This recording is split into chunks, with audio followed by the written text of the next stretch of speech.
సంవత్సరాల తరబడి ఎన్ని మందులు వాడినా మీ మోకాల నొప్పులు తగ్గట్లేదా? ప్రాణ పెయిన్ క్లినిక్ లో అత్యాధునిక చికిత్స. అతడు బాధ్యత గల వృత్తిలో కొనసాగుతున్నాడు.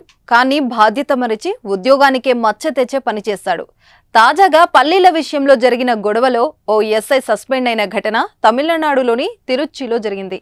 ఓ దుకాణంలో 10 రూపాయల పల్లీల ప్యాకెట్ కొన్న ఓ ఎస్ఐ డబ్బులు ఇవ్వమన్నందుకు చిర్రుబుర్రులాడాడు.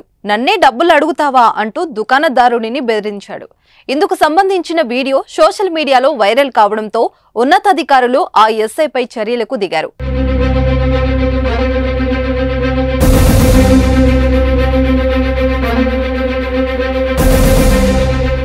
శ్రీరంగం రాజగోపురం దగ్గర రాజన్ ప్రేమ్ కుమార్ కు చెందిన స్నాక్ స్టాల్ దగ్గరకు శ్రీరంగం ఎస్ఐ రాధాకృష్ణ 10 రూపాయల పల్లీలు కొన్నాడు. దీంతో హోటల్ నిర్వాహకుడు ప్రేమ్ కుమార్ ఎస్ఐను డబ్బులు చెల్లించాలని అడిగాడు. డబ్బులు చెల్లించడానికి నిరాకరించిన ఆ ఎస్ఐ ప్రేమ్ కుమార్ పై దుర్భాషలాడాడు. అంతేకాకుండా నన్నే డబ్బులు అడుగుతావా అంటూ బెదిరించాడు.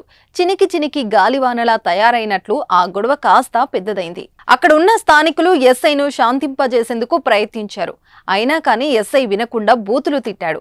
ఇంతలో రాజన్ ప్రేమ్ కుమార్ తన దుకాణం దగ్గర ఉన్న సీసీటీవీ ఫుటేజీ వీడియో క్లిప్స్ ను సోషల్ మీడియాలో పోస్టు చేశాడు.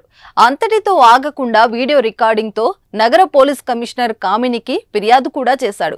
బాధితుడి నుంచి ఫిర్యాదు అందుకున్న కమిషనర్ ఎస్ఐ రాధాకృష్ణను సస్పెండ్ చేశారు. ఇలాంటి చర్యలకు పాల్పడే పోలీస్ సిబ్బందికి కూడా కమిషనర్ హెచ్చరికలు జారీ చేశారు. ప్రజలకు అండగా ఉండే పోలీసులు ఇలాంటివి చెయ్యొద్దంటూ పోలీసులకు సూచించారు. చిన్న పల్లీల విషయంలో ఓ ఎస్ఐ లాంటి అధికారి సస్పెండ్ అవ్వడంతో స్థానికంగా చర్చ నెలకొంది.